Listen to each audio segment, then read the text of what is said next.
Bismillahirrahmanirrahim. Suara saya jelas ya, teman-teman? Oke. Assalamualaikum warahmatullahi wabarakatuh.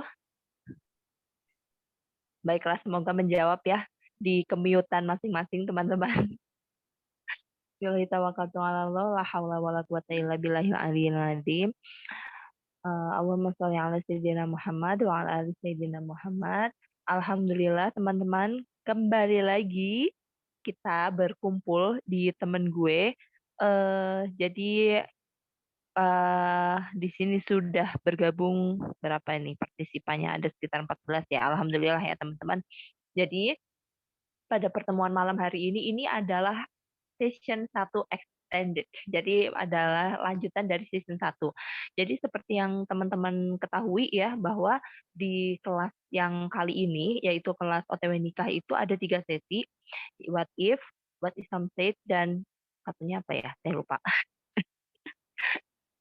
Maaf, ada 3 sesi, dan yang kali ini sesi pertama yaitu what if yang membahas tentang kekhawatiran seputar kehidupan pernikahan maupun rumah tangga.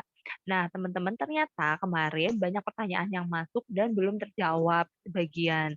Oleh karena itu, untuk memudarkan kekhawatiran teman-teman terkait pernikahan kayak gitu dan atau rumah tangga, jadi temen gue memutuskan tim kami untuk membuat season 1 lanjutan. Jadi kita akan menjawab pertanyaan-pertanyaan yang belum terjawab sebelumnya.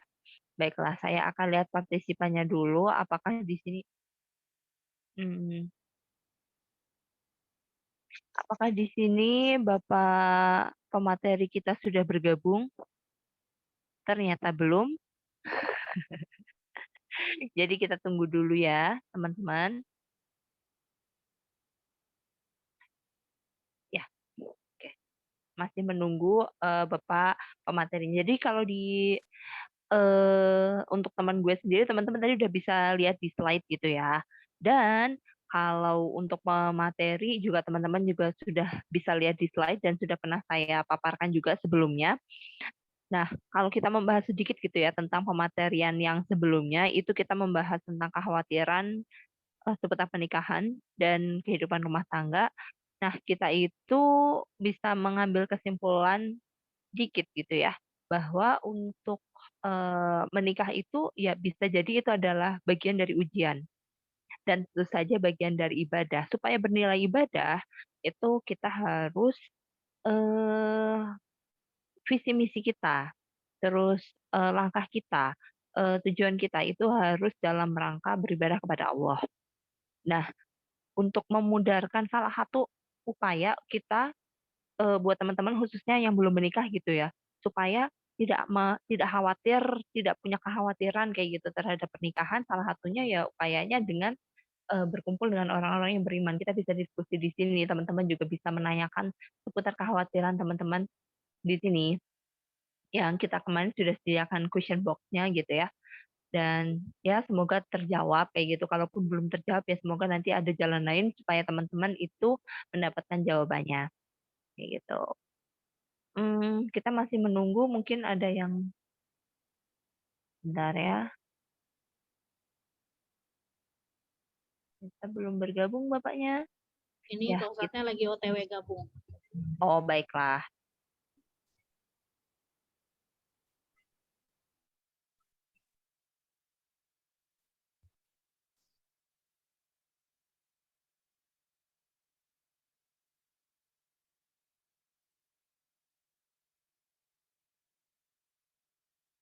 Saya lupa, saya belum memperkenalkan diri. Tapi kan teman-teman sudah tahu ya. Nama saya Nufi, kembali lagi bersama Nufi yang akan memandu kegiatan apa kelas kita pada malam hari ini. Semoga tidak bosan. Kalau bosan, ya pura-pura aja untuk tidak bosan, oke? Okay?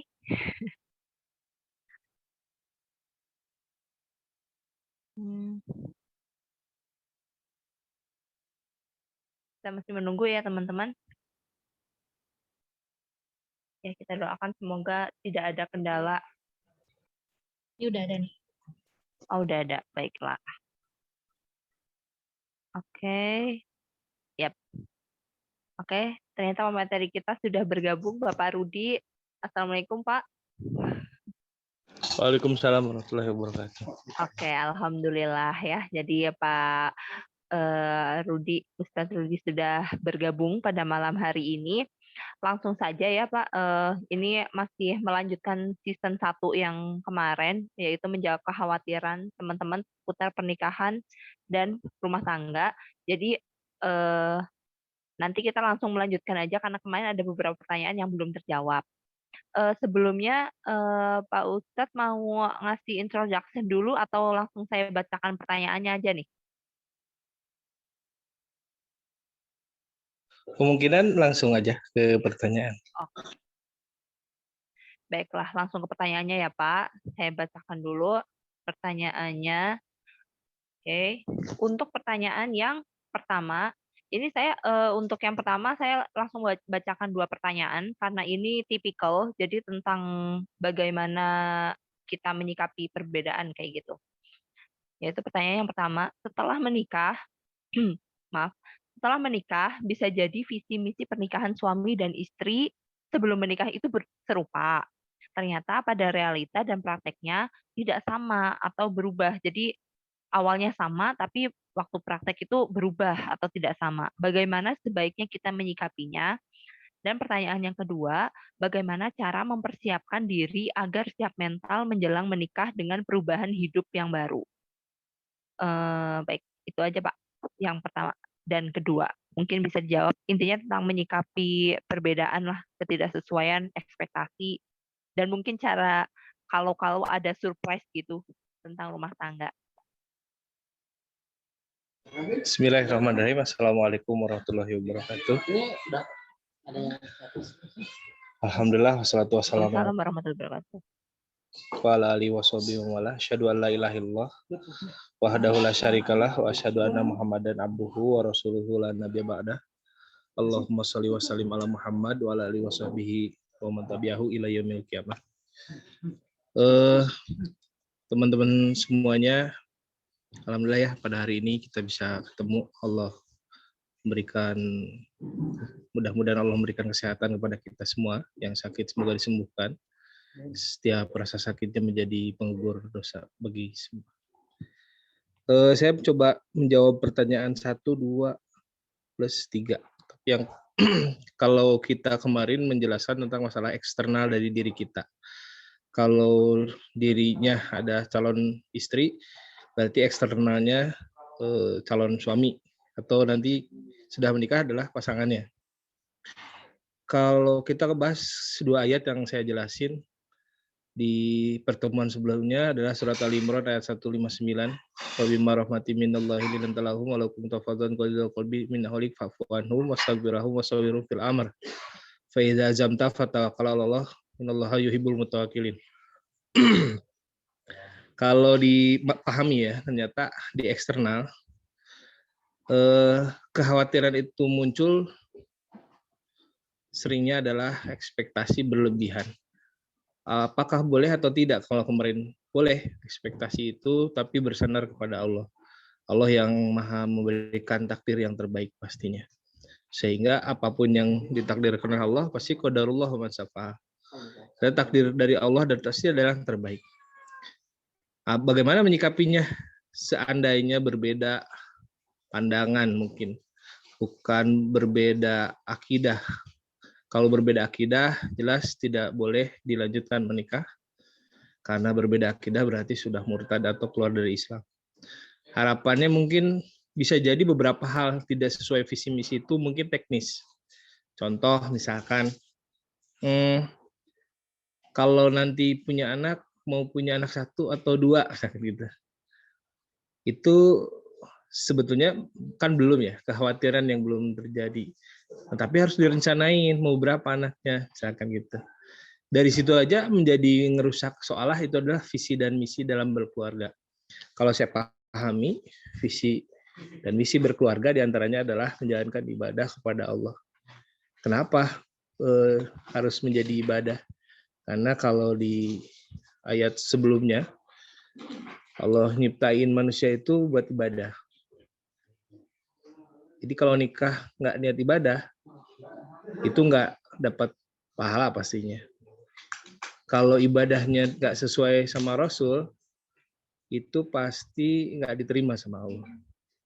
Kalau ibadahnya nggak ikhlas, mukhlis, murni karena Allah, pasti ibadahnya nggak diterima. Ayat apa yang akan mendukung tentang menikah itu adalah ibadah. Sehingga kita akan tahu visi dan misinya.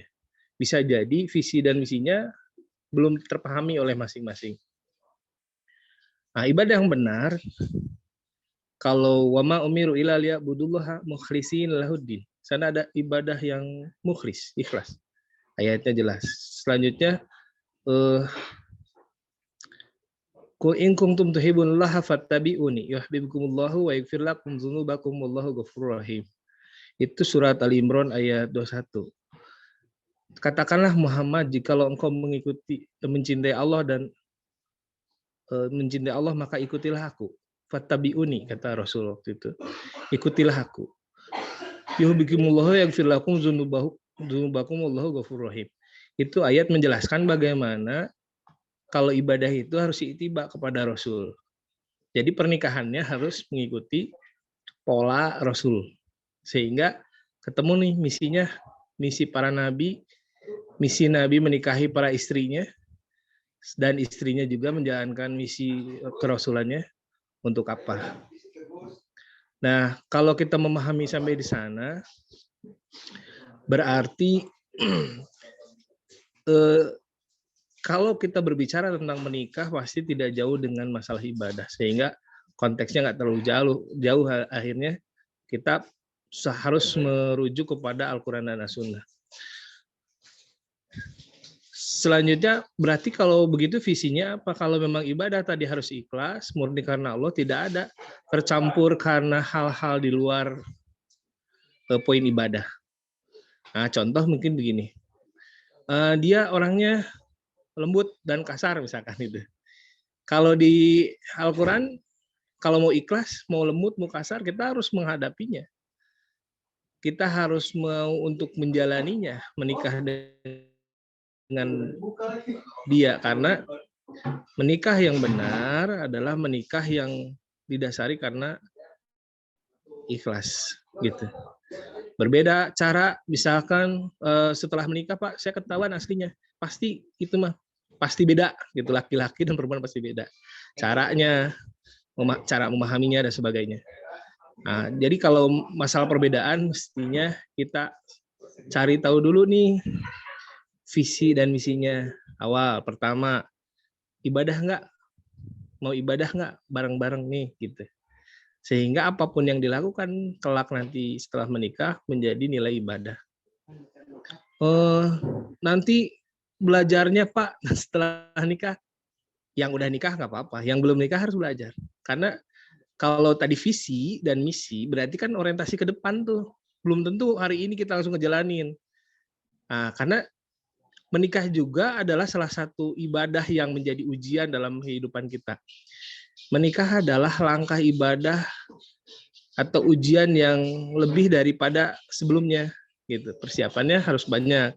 Kalau kemarin kita bahas banyak ujian yang akan kita hadapi, banyak orang yang tidak punya nilai yang baik ketika dapat ujian, banyak orang yang ujian, bahkan orang lari dari ujian, sehingga dia nggak mau nikah, karena dia nggak tahu semuanya kehidupan pasti akan menghadapi ujian. Kalau nggak mau ujian ya nggak mau hidup berarti kan gitu. Sehingga yang menjalaninya, kalau itu ujian, kalau itu setiap ujian adalah bagaimana memahami sebagai pembersih ya, kalau di ayat-ayat yang lain begitu. Am hasibtum an tadkhulul jannah. Apakah mengira dirimu akan masuk surga? Wala yamatikum masalul ladzi bayatumul ba'sa. Padahal belum datang ujian kepadamu seperti orang-orang sebelum kamu kan gitu. Humul ba'sa dengan ringan, wadharra dengan pertengahan, wa zulzilu diguncang. Jadi zulzilu itu kalau bahasa sekarang ngetren adalah gempa gitu. Tapi guncangan itu benar-benar ujian yang bertubi-tubi, ujian yang kebingungan sampai harus pegang kemana gitu, kecuali harus dia yang paham harus megang, bergantung, bersandar kepada Allah. Gitu. Kalau kita gempa udah tahu tuh, misalkan pohonnya itu kecil, tapi kita tetap aja pegangan ke pohon yang kecil karena dari gempa itu kita butuh pegangan gitu. Nah, wazulzilan itu adalah ujian yang akan kita hadapi. Humul basa adalah ujian yang ringan. Tadi percekcok, beda selisih cara, itu adalah humul basa. Kalau bisa menjalaninya, berarti akan meningkat ujian selanjutnya, yaitu wadharra. Wadharra itu adalah ujian yang pertengahan, mulai ke fisik, mulai ke ekonomi gitu.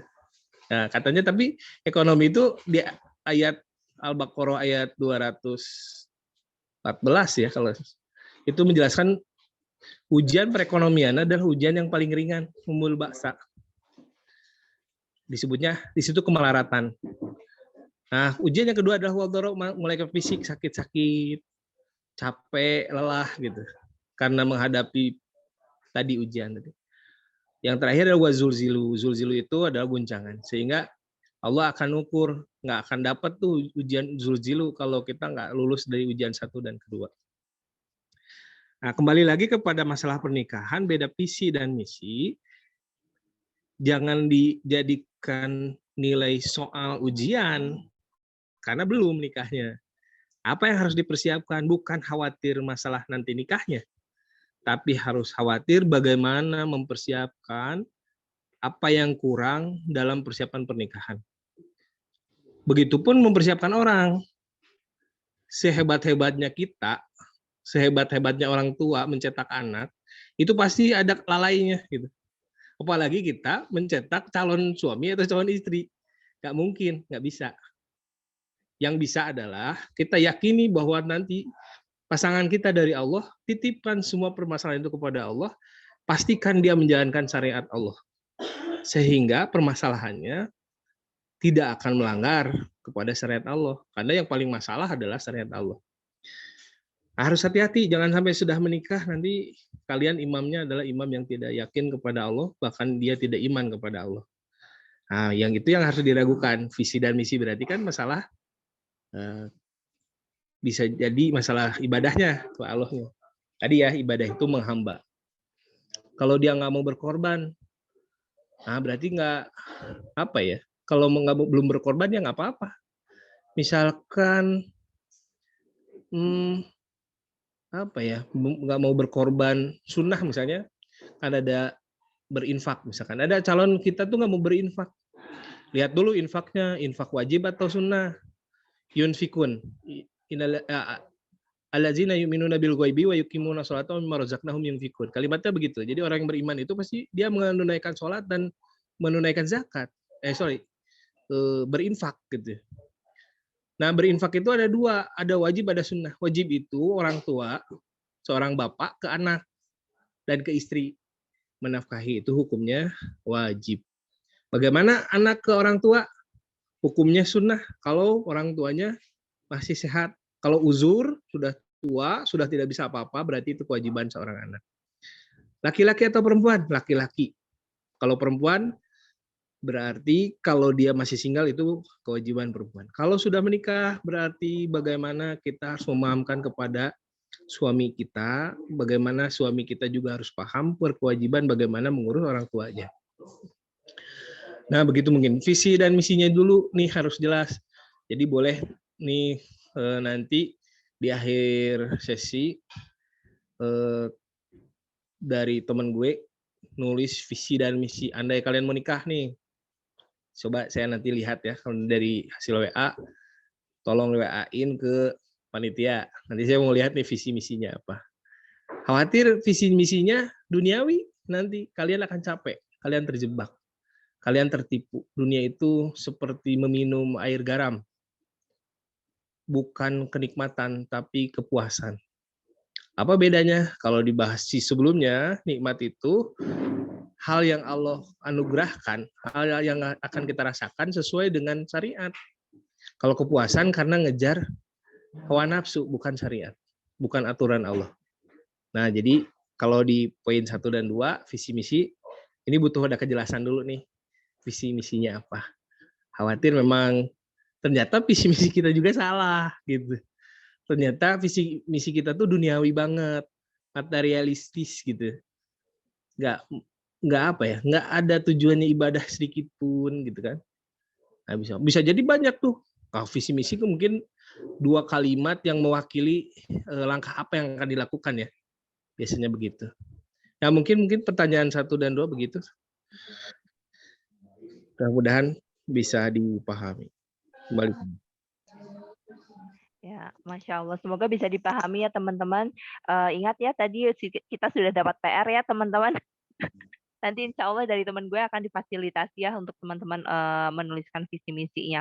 Terus terkait yang poin 3 tadi, poin yang ini Pak, yang mempersiapkan mental itu gimana Pak? Bagaimana cara mempersiapkan diri agar siap mental menjelang menikah dengan perubahan hidup yang baru? Kalau tadi kita bahas mental menikah itu pahami mental menghadapi ujian. Ada orang yang cuek dengan ujian, nggak mau nilainya gede, apapun yang terjadi, nilai kecil pun saya terima. Bisa jadi begitu. Atau yang memang mereka itu stres pada ujian belum ada. Nah, siapa? Dia akan tenang kalau dia udah tahu soalnya apa.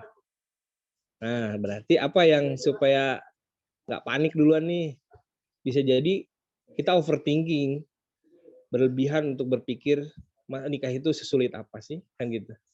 Saya kasih tahu ya, kalau nikah itu semuanya nggak ada yang indah kalau tidak didasari ibadah. Karena menikah itu pertemuan laki-laki dan perempuan yang pasti berbeda. Pertama itu. Yang kedua, kita akan rasakan kalau pandangannya kepuasan bukan kenikmatan, ada orang sekaya apapun, secantik apapun pasangan, nggak akan dapat tuh kebahagiaan. Karena dia tidak didasari aturan Allah. Ada orang yang miskin, maaf ya, orang yang berkekurangan, sampai ada pertanyaan, Ustadz, kenapa ya orang yang mau beribadah ke Allah, dia benar-benar mau tunduk ke Allah, ngejalanin seluruh perintah Allah, itu dikasih kesulitan dalam berekonomi. Tapi orang yang di sana, mereka yang mabuk, berjudi, bahkan pelacur, itu dikasih uang banyak gitu. Saya bilang kalau dapat kenikmatan itu bukan hanya materialistis tadi. Bisa jadi dalam jiwanya dia nggak akan dapat ketenangan. Bisa jadi orang miskin itu dia mendapatkan kebahagiaan. Bahagia itu nggak mahal. Bisa jadi bahagia itu hal yang murah, yang mudah, yang biasa aja gitu. Gitu. Jadi kalau nanti kalian sudah muncul kekhawatiran, kalian kayaknya butuh latihan deh gitu untuk berumah tangga. Rumah tangganya kayak gimana Pak? Ya latihan, kalian harus mau sakit hati ketika beda pendapat. Nah dimulai itu sekarang kalau sama temen gue nih, kalau diskusi saya nggak mau kalah, nanti akan kelihatan kalau udah nikah dia pasti nggak mau kalah.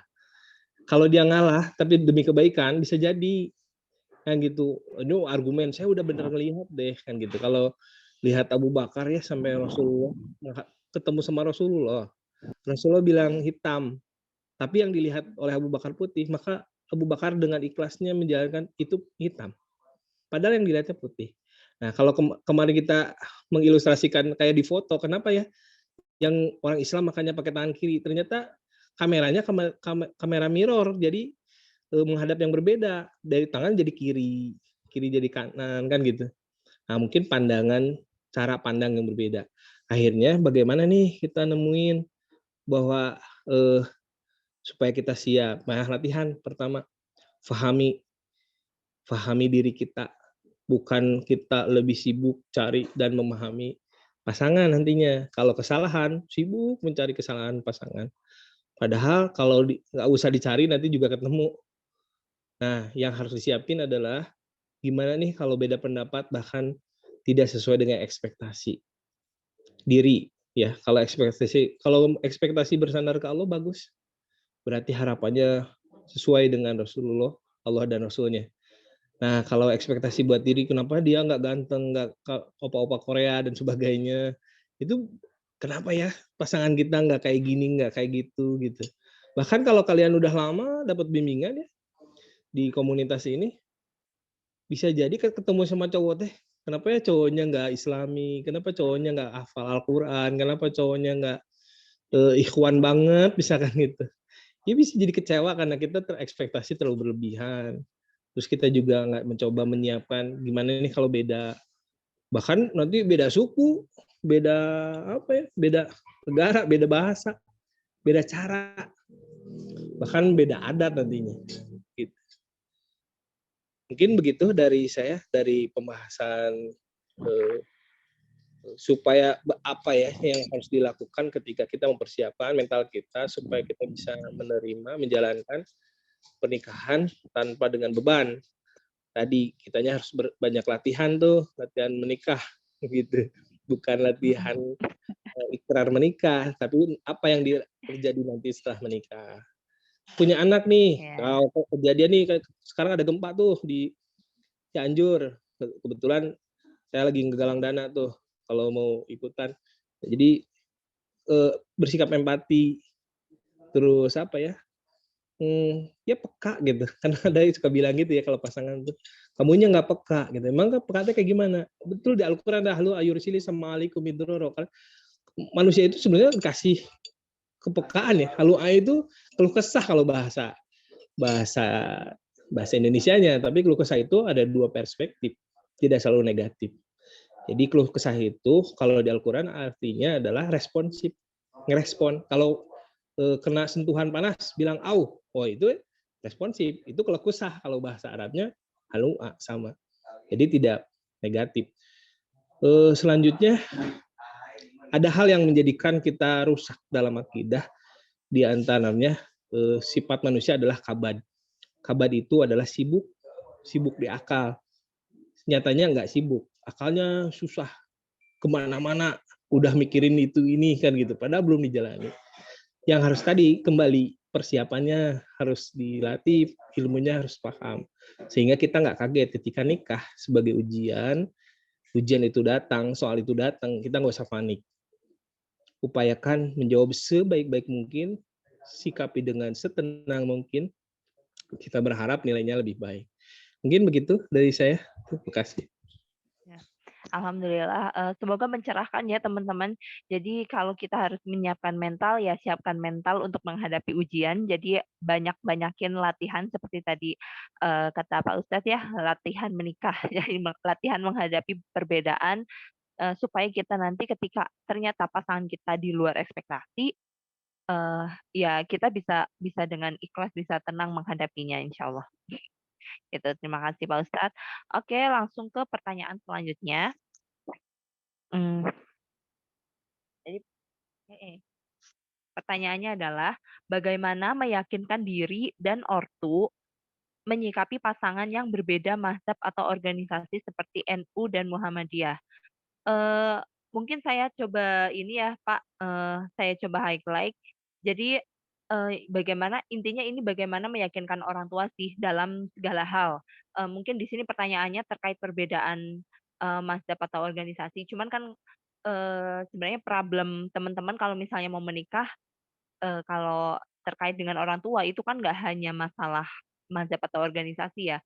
Mungkin bagaimana cara kita meyakinkan orang tua apabila ada perbedaan, entah itu dari mazhab, organisasi, sudut pandang, atau bahkan mungkin kalau teman-teman sekarang kan banyak yang hijrah tapi orang tuanya belum. Nah, bagaimana sih meyakinkan orang tuanya gitu, Pak? Silakan. Bismillah. Saya coba jawab. Nanti tapi saya berharap yang bertanya ini bisa ke Japri. Kalau butuh nomor kontak saya, nomor WA, nanti silahkan boleh panitia ngasih ya. Karena bisa jadi ada beberapa hal yang saya nggak jawab di forum ini, tapi saya coba jawab masalah perbedaan. Meluruskan dulu ya cara pandang beda mazhab. Mungkin bukan beda mazhab, apalagi beda manhaj. Mazhab itu Syafi'i, Hambali mungkinnya begitu. Kalau NU itu namanya firqah. Kalimat di Al-Qur'annya wala tafaruku, janganlah engkau berpecah belah. Jadi kalau itu sebagai keyakinan, itu adalah yang benar, maka itu jadi pemecah belah. Namanya faruk, pemecah belah. Wala tafaruku, jangan berpecah belah. Nah, kalau kita yakin salah satu fanatik dengan salah satu sehingga akan menjadi pemecah belah justru. Apa yang harus dilakukan? Mestinya ketika perbedaan menjadi rahmat. Kalau terus ini orang tua belum tahu nih keyakinannya bagaimana. Kalau beda keyakinan, saya bilang udah nggak usah nikah karena beda keyakinan akidah pastinya. Maksud di sini adalah mungkin beda tadi pemahaman NU, Muhammadiyah atau dan sebagainya ya. Nah, sikap seorang anak laki-laki ataupun perempuan apalagi yang belum menikah atau sudah menikah. Saya bahas sedikit saja. Ilmu itu adab itu lebih tinggi daripada ilmu. Setinggi apapun pemahaman kita di hadapan orang tua nggak bisa tuh lebihin speknya dia. Jadi harus tawadu, harus merendahkan. Simpan pemahaman kita ketika kita diskusi sama orang tua, walaupun orang tua kita nggak sekolah, nggak pesantren, kita harus punya adab. Itu bukti kita punya ilmu.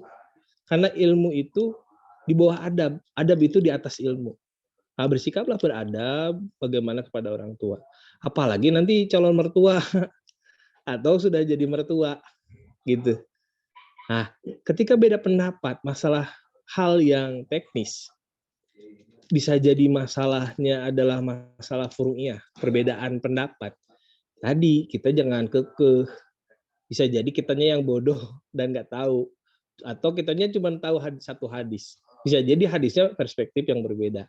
Bisa jadi satu kitab dengan pendapat yang berbeda. Nah, akhirnya apa yang harus dilakukan? Adab yang harus dikedepankan oleh kita sehingga bagaimana orang tua kita akan menilai baik kepada kita bahwa sikap yang beradab itu ya tadi mungkin sopan santun bukan bagian daripada aturan Islam ya. Tapi sopan santun adalah sikap bagaimana memudahkan Islam bisa diterima. Sejak dari dulu para wali datang ke Indonesia, mereka mengedepankan sopan santun. Apa yang dilakukan? Supaya mereka memahami lebih mudah, adab diterima, bahkan ilmunya diterima. Kenapa? Karena kalau sudah memunculkan perbedaan, secara otomatis kita akan lebih berat untuk menghadapi eksternal tadi. Justru eksternal itu mau pasangan kita, nanti calon kita, bahkan mertua kita, itu eksternal yang harus dipengaruhi menjadi lebih baik. Kitanya yang berpengaruh jadi lebih baik. Jadi tadi kalau bersikap lemah lembut, bersikap hatinya tidak kasar. Karena fabima rahmatin minallahi linta lahum kan di ayat sebelumnya. Jadi karena rahmat Allah dengan kasih sayang Allah, kita tuh bersikap lemah lembut. Terus memaafkan, fa'fu anhum. Terus yang kedua ada wastaghfir lahu, memohonkan ampunan. Yang ketiga wasyawirhum fil amr, bermusyawarah atas permasalahan tadi. Jadi masalahnya apa? Harus ada musyawarah. Termasuk kepada orang tua kita. Bisa jadi orang tua kita, biasanya orang tua yang perempuan itu lebih cerewet daripada kita. Wajar dong, pasti beda pendapat. Tapi dengan hal itu kita tidak menunjukkan, bukan itu prinsipnya. Jadi menikah misalkan bukan pasangan bukan mertua kita, bisa jadi pasangan kita yang cerewet, yang tidak sesuai harapan. Kenapa ya istri saya cerewet? Ya memang begitu, 95% dia ingin didengarkan.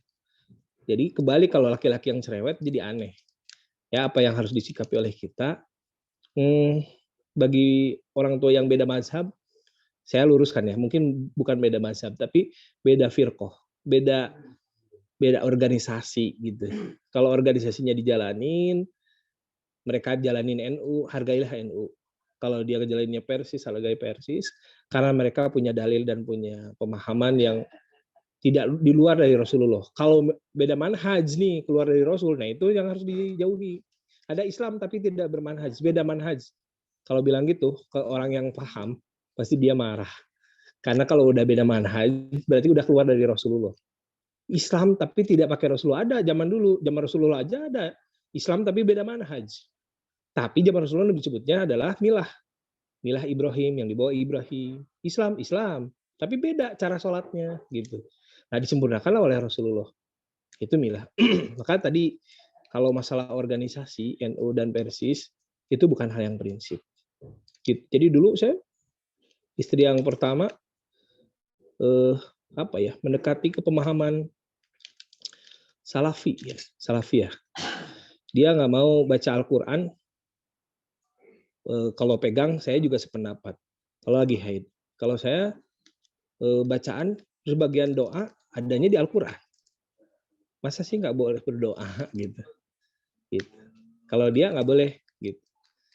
Kalau saya sih jangan pegang mushaf ya. Jadi Al-Quran itu ada berbagai macam jenis. Saya dapat pemahaman ya, itu juga pandangan saya. Keisi dulu saya menjelaskan Al-Quran itu bisa jadi dia tafsir. Tafsir itu udah ada penjelasannya, walaupun tulisannya Arab. Bisa jadi dia terjemahan. Ada juga di Al-Quran yang berbentuknya digital. Namanya saya lupa lagi. Pokoknya ada yang bentuknya digital. Jadi boleh nggak dibawa ke kamar mandi atau sedang haid? Saya bilang ya boleh aja dibawa ke kamar mandi, tapi tidak difungsikan. Misalkan di setel Al-Qurannya, dibuka Al-Qurannya dibawa ke kamar mandi, itu nggak boleh. Kalau tidak dibuka, tapi ada aplikasinya di HP, ya nggak apa-apa. Begitu. Jadi boleh tuh Al-Quran dibawa ke HP dibawa ke kamar mandi. Tapi kan di HP-nya ada Al-Qurannya. Asal jangan lagi buka Al-Qurannya, sehingga ya boleh-boleh saja. Nah itu mungkin salah satu beda pendapat yang akhirnya mestinya jadi rahmat. Kalau mau semakin kita cari alasan kenapa orang lain begitu dan begini. Bukan mencari kenapa ya dia beda, pasti dia beda keyakinan. Gitu. Kalau diawali sejak dari situ pasti kita udah dari awal menikah sudah banyak menemukan permasalahan. Mungkin begitu ya dari saya. Kalau nanti jawaban selanjutnya saya pengen ngobrol sama orang lanjutnya nih, kalau memang boleh saya ngobrol konsultasi langsung lah lewat WA ya, gitu nanti saya komunikasi. Gitu ya Teh. Iya, baiklah Pak. Jadi begitu ya teman-teman. Semoga nanti kalau buat penanya yang tadi mungkin kalau misalnya ada belum belum puas atau ada yang masih mengganjal, nanti kita coba fasilitasi ya untuk diskusi dengan Pak Ustadznya. Baiklah, lanjut ke pertanyaan selanjutnya. Pertanyaannya adalah, kalau udah nikah itu posisinya jadi gimana soal berbakti? Mana yang lebih prioritas? Yang pastinya suami dulu kan. Nah, setelah itu orang tua kita sendiri atau malah orang tua suami? Maaf ya pertanyaannya aneh. Jadi ini posisinya anak ahwat, jadi masalah prioritas yang harus ditaati sih Pak. Bismillah. Ini sering banget ada pertanyaan, termasuk istri saya pertanyaannya. Jadi pertanyaan itu bukan berarti, bisa jadi bukan pertanyaan yang harus dijawab. Mungkin ingin ditegaskan. Susunannya nggak bisa rubah deh. Kalau laki-laki orang tuanya masih ada berarti harus ke orang tua. Ridhonya dari ridho kedua orang tua. Kalau istri walaupun masih ada tetap ke suami. Nggak bisa sama orang tua lah langsung. Nah, kan banyak kasus ya, kasus dulu Rasulullah ada yang istrinya ditinggalkan untuk berperang, amanahnya dari suaminya nggak boleh keluar, nggak boleh ada komunikasi dengan laki-laki lain kecuali ada izin. Sampai orang tuanya meninggal, ya, kronologisnya singkat cerita, sampai orang tuanya meninggal ceritanya, itu sampai diadukan ke Rasulullah, ya Rasulullah ini seorang perempuan nih nggak berbakti nih sama orang tuanya. Sampai orang tuanya meninggal, itu nunggu izin dari suaminya, kata Rasulullah. Tahu nggak orang tuanya meninggal masuk surga atau neraka? Sampai Rasulullah mengatakan, dia ahli surga, ahlul jannah. Kenapa dia masuk surga? Apakah ibadahnya lebih baik? Tidak. Ternyata dengan investasi seorang anak yang menjadikan diri istrinya berbakti kepada suaminya dengan aturan Allah, menjalankan apa yang menjadi perintahnya suaminya, bahwa ridhonya ada di seorang suami. Kalau susunannya begitu. Tapi kan nggak adil dong, kalau gitu nggak fair dong, seorang istri nggak didahulukan orang tuanya. Ya mestinya si suaminya dipahami bahwa setelah menikah, mertua itu jadi orang tua. Dia menikah, kalau bahasa Sundanya kawin, itu harus mengawini juga. Maksudnya kawin itu adalah klik ya, klop Mhm. gitu. Jadi sejalan gitu. Nantinya setelah menikah harus sejalan, nggak boleh tuh, nggak boleh berseberangan, nanti beda pendapat dengan mertua gitu. Kadang masalahnya sepele gitu, masalah teknis gitu, nanti ya harus dipahami. Bolak-balik pertanyaan apapun yang dilakukan, eee, ya itu tadi susunannya tetap ke suami, jadi nggak bisa mau minta pendapat ke siapapun nggak bisa, kecuali suaminya sudah meninggal, gitu. Jadi single fight ya udah, itu ke orang tua lagi, gitu. Tapi kalau susah apa-apa ke orang tua, iya memang Pak kayak gitu. Yang bagi laki-laki yang nggak tahu diri ya, mohon maaf, dia nggak tahu dirinya, anak perempuannya itu kan, yang dinikahi sama kita tuh, anak perempuan dari kecil tuh diurus sampai besar, udah besar diambil orang lain, sok nggak sakit hati gimana ya. Tapi kalau memang ibadah mah gitu, ngurus anak mah begitu. Jadi punya anak itu nggak bisa mewariskan din, keturunan sebagainya, dia disebutin laki-laki. Perempuan mah ya gitu gitu. Kalau saya dilihat di ini ya, siapa, Andrew Tate deh, siapa, ada ya psikologi dari luar tuh, sama, influencer, jadi nyampein bahwa memang ada, yang kemarin sempat dibahas kalau nggak salah, yang motherhood sama, apa, karir ya. Pilihannya kan ada orang yang cari karir dulu lah, nanti jadi ibu tuh nanti. Padahal nanti dia akan menemukan kejenuhan di usia 25 sampai 30-an, dia pengen bareng-bareng. Jadi bukan pacaran, bukan masalah zinahnya, bukan masalah seksnya, bukan, tapi masalah ketenangan, ngumpul bareng itu tadi akan ada kebutuhan di sana, sehingga harus dipersiapkan. Jadi ilmu nikah itu pemahamannya jangan nunggu nanti. Pahami dulu sampai dari sekarang supaya kita paham apa yang akan kita hadapi, fase-fasenya, permasalahannya apa, gitu. Jadi kalau sama orang tua juga sama siapa, mertua juga sama begitu. Gitu ya, Teh? Iya, Pak, coba saya ini lagi, berarti kalau kayak gini kan, orang tua maupun orang tua suami itu berarti, sama aja ya, Pak? Maksudnya urutan prioritasnya itu? Ya betul. Kalau mertua dan orang tua sama, kalau bagi perempuan ya. Iya iya Kalau bagi bagi perempuan. laki-laki mah enggak, Iya. orang tuanya. Tapi kalau punya pemahaman Islam, itu pasti dia akan ngingetin ke istrinya untuk berbuat sama, lebih baik kepada orang tuanya pastinya, gitu. Mmm, iya, baiklah. Ya, semoga ya teman-teman yang, belum menikah nanti ketemu suami yang bisa, eee, sama-sama paham lah ya. Jadi nggak ada, apa namanya, adu argumen permasalahan terkait siapa yang harus dihormati dulu. Iya iya. Oke, baiklah untuk pertanyaan selanjutnya, ini kalau saya baca pertanyaannya agak membingungkan, tapi saya coba sampaikan saja ya, Pak, nanti Bapak paham atau enggak, nanti kita lihat dulu. Pertanyaannya gini, "Pak, kalau di kantor ada yang suka dengan calon suami." Oh, posisinya ini penanya sudah punya calon.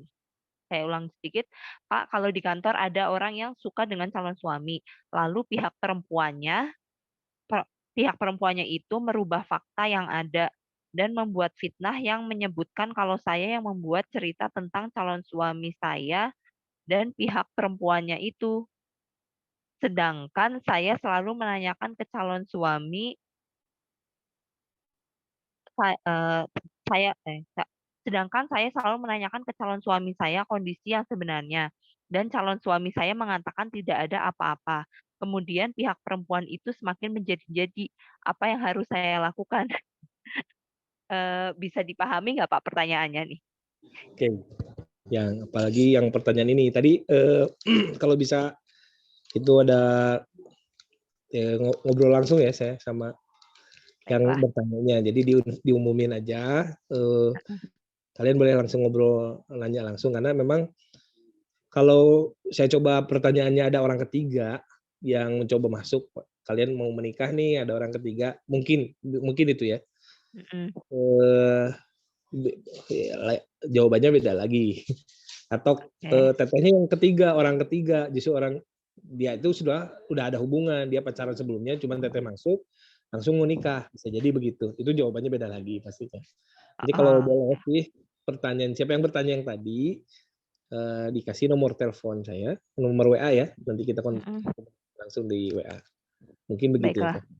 Heeh. Baik, kepada pihak yang tadi bertanya, nanti bisa hubungi saya atau hubungi admin atau hubungi host temen gue untuk, kita sambungkan ya, kita fasilitasi, kita sambungkan dengan, Pak Ustadz, kayak gitu, Pak Pak Rudi, supaya terjawab karena ini mungkin ini juga, pribadi banget ya, kurang general kayak gitu. Jadi agak bingung. Baiklah, nah ada beberapa pertanyaan lagi sebenarnya, tapi itu insya Allah akan terjawab di 2 pertemuan atau 2 sesi berikutnya.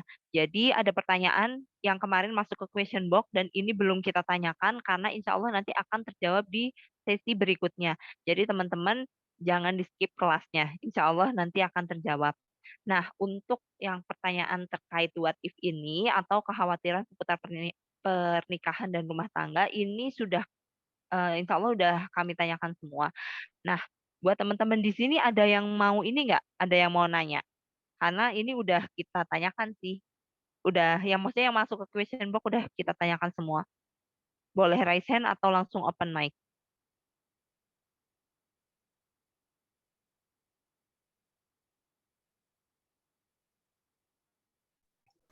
Tambahan ya, bukan mau nanya. Oh Jadi iya, silakan. kalau buat teman-teman yang mungkin baru kepikiran atau baru ketemu gitu kasus-kasus lainnya yang justru bikin nggak tenang, kita masih terbuka, masih insya Allah kita coba teruskan ke bapaknya karena apa ya tujuan kita di sini ya seperti judulnya gitu kita seperti penjelasan dari judulnya bahwa kita pengennya teman-teman yang mengikuti kelas ini itu bisa merasa lebih apa ya lebih tenang bisa move on gitu dari apapun yang bikin nggak nyaman gitu. Nah kalau yang sekarang sih kalau mungkin bisa pertanyaan personal bisa juga pertanyaan umum nggak ada masalah sih kayak gitu ya. Iya, terima kasih teman gue host. Teman-teman, yang di sini ada yang mau ditanyakan dulu? Tapi kalau bisa seputar kekhawatiran aja ya, kalau masalah apa yang harus dilakukan, apa yang harus disiapkan, insya Allah nanti akan ada di 2 sesi berikutnya.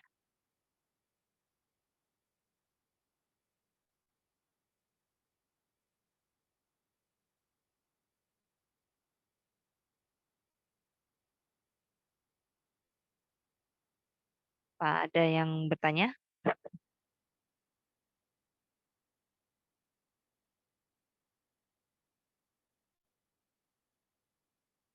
Oke, baik, silakan, apa namanya, Mbak Kak Asmi Faizun, tapi mohon ya, untuk pertanyaannya langsung ke pertanyaannya aja, nggak usah cerita tentang histori dulu-dulu atau gimana. Jadi biar nggak lupa, biar to the point aja langsung. Oke, Kak Asmi silakan. Baik, terima kasih waktunya. Langsung ke pertanyaan ya. Pertanyaan saya adalah bagaimana, hukum prenuptial agreement dalam Islam?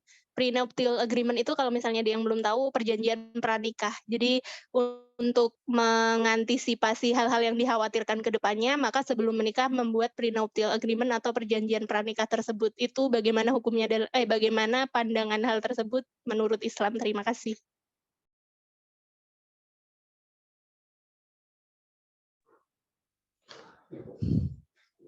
Kalau saya langsung dijawab aja ini. Oke. Saya udah sempat mempelajari ya, tapi saya lupa lagi ini dalilnya apa gitu. Tapi perjanjiannya itu ada perjanjian yang yang tertulis akhirnya dihukum perdata ya, perdata di Indonesia ya, dihukum di negara ini akhirnya jadi tertulis. Ada juga yang dulu penjelasannya maaf ya nikah kontrak. Nah gitu. Jadi ada beberapa yang tertulis akhirnya. Sebetulnya Pak kalau di Islam harus tertulis atau tidak? Ya boleh tertulis, boleh tidak. Kalau di Islam itu. Tapi di negara Indonesia kan butuh surat nikah ya. Kalau ini akhirnya jadi bentuknya tertulis. Sebenarnya itu juga sudah dalam perjanjian. Itu namanya perjanjian. Kalau di Al-Quran namanya misakon golizo, perjanjian langsung dengan Allah. Nah, tapi yang disebutkan tadi itu sebenarnya maknanya kemana gitu, saya juga belum paham ya detailnya masing-masing pertanyaan itu. Karena kalau seandainya di dalam perjanjian itu tidak membahayakan, bahkan tidak melanggar syariat, itu diperbolehkan. Kalau melanggar syariat, jadi tapi ini demi kebaikan berdua. Contohnya apa ya? Saya mau apa ya? Kalau pokoknya mah seandainya itu melanggar kepada syariat boleh, tidak boleh. Kalau melanggar tidak boleh. Kalau tidak melanggar ya boleh gitu. Perjanjiannya bentuknya apa? Mau bentuknya materi apa? Finansial, uang misalkan, atau bentuknya sikap misalkan contoh kalau 10 tahun kalau saya punya anak nanti dia akan gimana gitu sikap dari suaminya itu, atau mau ngasih rumah tapi dalam perjanjian. Mungkin nggak itu terjadi? Mungkin, karena ada kejadian tuh yang dari Bogor itu si sebelum menikah si dari keluarga tuh yang minta, sampai akhirnya kedua mempelai juga menandatangani. Kalau udah menikah setahun harus punya rumah, kalau enggak harus bercerai. Saya bilang pertanyaannya itu kenapa begitu? Ya kalau nggak nggak terpenuhi gimana? Saya bilang gitu. Ya harus bercerai gitu. Nah, akhirnya saya ngasih arahan, ngasih penyampaian kepada keluarganya kalau nikah itu ini dianggap main-main. Jadi nggak boleh karena sudah niatnya udah nggak, bukan lillah, bukan karena Allah. Jadi karena materi, nggak ada punya rumah maka bercerai. Kenapa harus jadi begitu kan gitu? Ya karena memang itu udah aja perjanjian kita harus ngelakuin kan gitu. Nah, kalau memang kayak begitu saya sarankan kepada pihak laki-laki atau perempuan tidak melanjutkan. Kenapa? Pernikahannya dipermainkan gitu. Jadi kalau aturannya atau perjanjiannya demi kebaikan mah nggak masalah, nggak apa gitu. Mungkin begitu teh sekemampuan saya. Kalau pertanyaan saya lupa lagi penjelasannya, bahkan hadis-hadisnya ya dulu pernah dikaji itu. Oh, oke, alhamdulillah. Ya, semoga nanti Kak Asmi juga cukup terjawab ya. Tapi kalau misalnya belum, ya semoga nanti ada jalan lain supaya bisa lebih paham lah terkait eh, perjanjian pranikah tersebut, kayak gitu. Oke, baiklah, prenuptial agreement. Oh iya, itu maksudnya. Oke, baiklah teman-teman, dengan pertanyaan terakhir tadi, untuk sesi 1 kita cukupkan sampai di sini.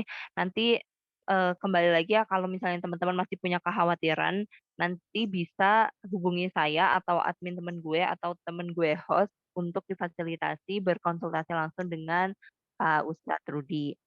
Nah, untuk pertemuan kali ini saya highlight beberapa poin gitu ya, bahwa memang kita dalam mempersiapkan pernikahan itu ya kita harus siap menghadapi ujian karena memang ya menikah itu juga akan banyak ujiannya.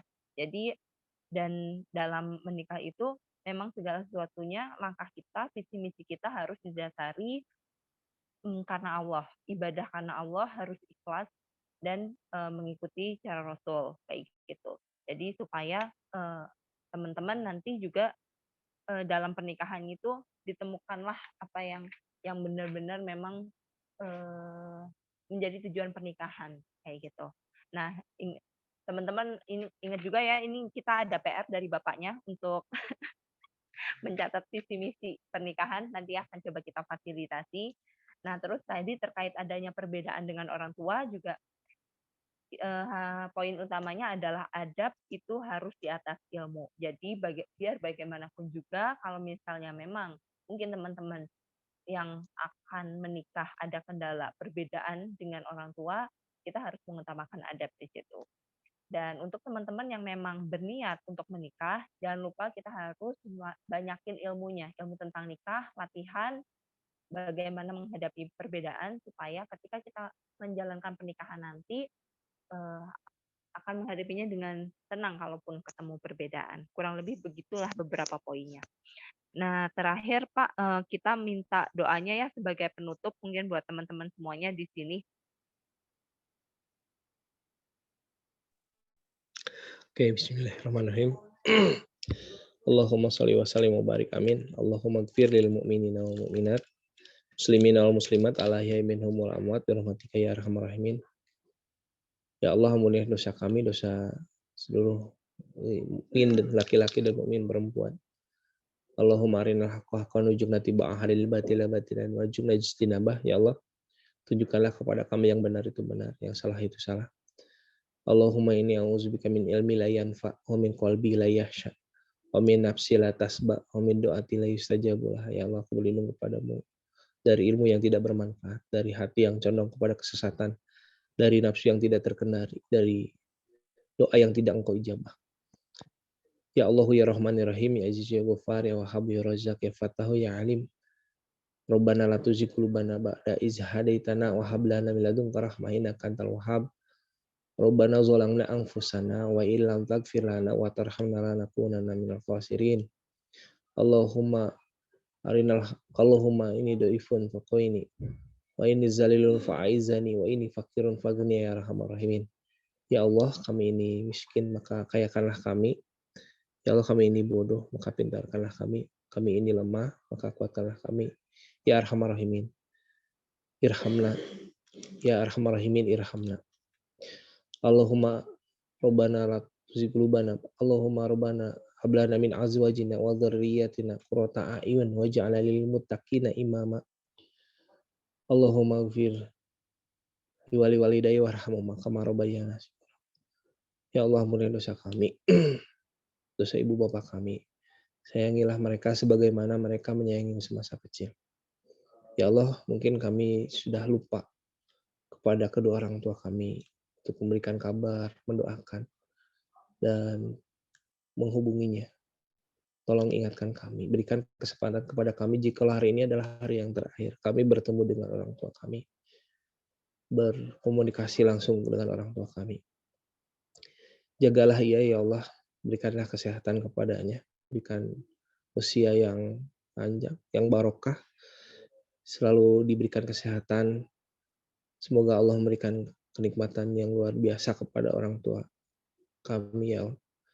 Ya Allah, semoga Engkau memberikan harta melimpah berkah halalan thayyibah kepada mereka. Memberikan kebahagiaan dan memberikan kesempatan kepada kami untuk membuktikan bahwa kami menyayangi mereka. Izinkan kami untuk menjadikan dan menghantarkan kedua orang tua kami ke dalam surga-Mu ya Rabb. Allahumma inna nas'aluka salamatan fid din wa afiatan bil jasad wa ziyadatan fil ilmi wa barakatan fi rizqi wa taubatan qoblal maut wa rahmatan indal maut wa maghfiratan ba'dal maut. Allahumma hawin alaina fi syakaratil maut wa najatan minan nar wa afainal hisab. Rabbana atina fid dunya hasanah wa fil akhirati hasanah wa qina azabannar. Ya Allah, sukseskanlah kami di dunia dan di akhirat. Subhanaka rabbika rabbil izzati amma yasifun wa salamun alal mursalin walhamdulillahi rabbil alamin. Wa nas'alukal ijabah ya Allah. Kabulkanlah doa-doa kami ya Allah. Al-Fatihah.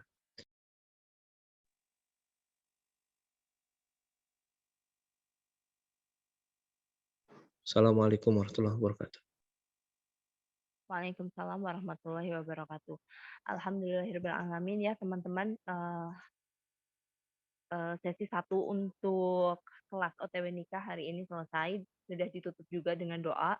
Semoga Allah mengijabah doa-doa kita dan kita buat teman-teman di sini yang mungkin masih dalam penantian jodohnya sudah semakin tenang dalam menanti jodoh ya.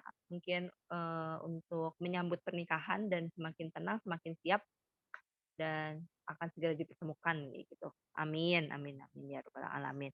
Baiklah teman-teman, kita akhiri dulu untuk sesi 1 pada malam hari ini. Saya ucapkan terima kasih banyak untuk teman-teman yang sudah bergabung. Mohon maaf ya kalau ada beberapa salah-salah kata. Dan nanti insya Allah akan kita fasilitasi buat teman-teman yang masih punya beberapa kekhawatiran. Serta mau fasilitasi juga teman-teman untuk mengerjakan PR yang diberikan oleh pemateri kita hari ini.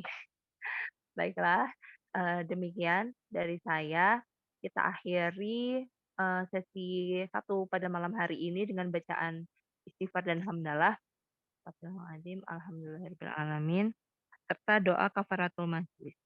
Subhanallah wa bihamdihi. La ilaha illallah wa atubu ilaik. Baiklah, terima kasih teman-teman. Sampai berjumpa di season berikutnya. Bye-bye. Assalamualaikum warahmatullahi wabarakatuh. Jazakallah semuanya, Pak Rudi, Jazakallah semuanya. teman-teman. Sampai ketemu lagi. Bye-bye. Jazakallah. Waalaikumsalam.